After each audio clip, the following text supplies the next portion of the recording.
Hi! Kamusta? Welcome sa Movie Tinagalog Recap. Mabilis lang to.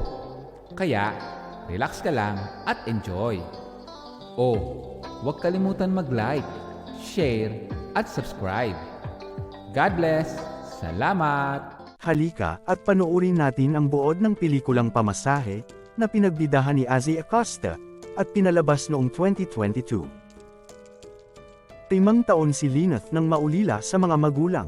Namatay ang kanyang ama ng masagasaan at nagpakamatay naman ang kanyang ina ng mabaliw. Siya at ang kanyang kuya Toto ay naiwan sa kanilang tita sa Negros. Isang gabi, sa may plaza, ibinenta ng tita niya si Toto sa beteteng bakla na maninipsip ng lakas. Simula noon, di na niya nakita ang kanyang kapatid. Malamang, ibinahay na ng bakla. Namuhay na lang si Lyneth kasama ang malupit niyang tita at manyakis na tito.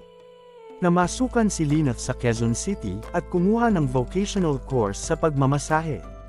Isang araw, sinuprisa siya ng kanyang kuya Toto matapos ibigay ng kanyang tita ang address ng kanyang tinutuluyan. Agad na isinama siya ng kanyang kuya sa kanilang bahay, sa Nueva Segovia, kasama ang napakaganda at sexing si Shoni, ang joppy-yuking asawa nito. Siya rin ang nagturo sa kanya na magayos at magpaganda, at maging ang pagkamulat nito sa init ng romansa. Madalas kasi niyang marinig ang ungol ng mag-asawa, sa tuwing nagtatalik ito sa gabi sa may kabilang kwarto.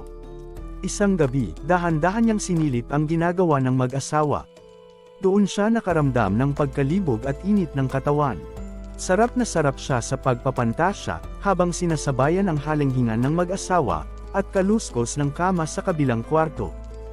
Alagang-alaga ni Toto si Lyneth. Sobra silang close, dahil na din siguro sa matagal nilang pagkakalayo. Silang dalawa lang ang madalas na maiwan, sa tuwing nasa Japan si Shoni. Pero, nasobrahan yata ang pagkasabik ng dalawa. Hanggang isang gabi, inakit ni Lyneth si Toto na magtalik.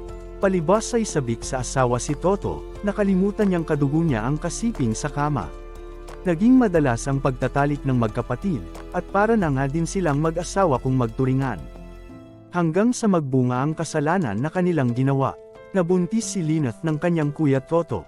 Kailangan maitago ni Toto ang relasyon nilang magkapatid. Kaya inilayo niya si Lyneth at dinala sa Bisaya.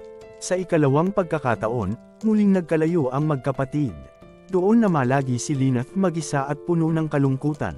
Hanggang sa siya ay manganak.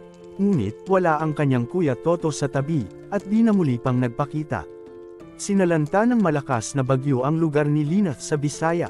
Nasira ang karamihan sa mga tahanan, at mga ari-arian doon. Kinailangan puntahan ni Lyneth ang kuya Toto niya sa Nueva Segovia. Walang-wala siyang perang pambili ng tiket sa pier, kaya sinalisihan na lamang niya ang mga security guard ng barko para makasakay siya. Lusot na sana siya kung di lang sa pakialamerong kalbo na nagturo sa kanya. Nakapasok naman siya, hanggang tuluyan nang umalis ang barko. Nakahanap siya ng bakanteng mahihigaan.